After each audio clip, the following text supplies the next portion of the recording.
Depuis le château de Windsor, ce soir, le correspondant royal de BBC, Daniel Ralph nous raconte.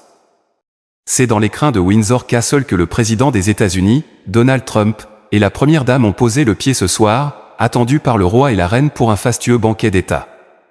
Une journée de pure pompe britannique, sous haute sécurité.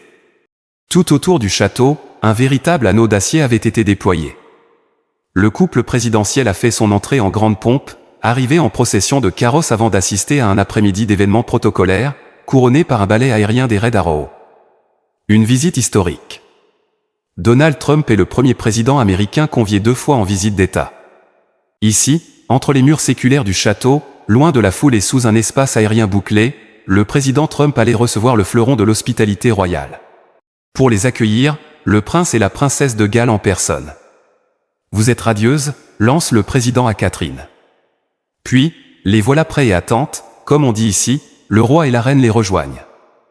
On sentait comme une forme de familiarité, presque de décontraction, entre le gratin de la famille royale et le couple présidentiel. Comme il se doit, la procession en carrosse était au programme. Mais caprice de la météo britannique, les véhicules n'étaient pas découverts, comme initialement prévu. Et contrairement à l'usage, pas de traversée de la ville-centre, menace sécuritaire oblige, le cortège a sillonné le domaine du château, escorté par un impressionnant dispositif militaire. Mais si vous cherchiez le grand spectacle, le faste à l'état pur, vous étiez servi. Le cadre sublime de la cour du château. Les mass bands des footgars, les cornemuses et tambours. Et un président visiblement conquis, qui savoure chaque instant. Guidé par le roi en personne, Donald Trump a passé en revue la garde d'honneur. Alors qu'il remerciait le commandant de la garde, le roi l'a taquiné, attention à l'épée. Une pointe de légèreté dans ce cérémonial très réglé.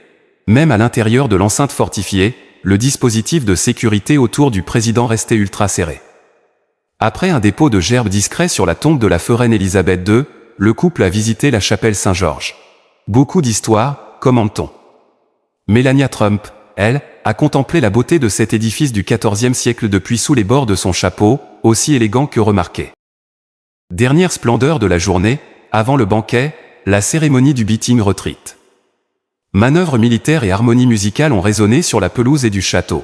Le survol des Red Arrow a visiblement impressionné le président et la First Lady. Aujourd'hui, chaque déplacement en carrosse, chaque son, chaque pas de cette visite d'État a été chorégraphié pour séduire le président. Les marques d'amitié étaient manifestes. La menace sécuritaire a peut-être tenu le public à distance et placé ce coin du Berkshire en alerte maximale.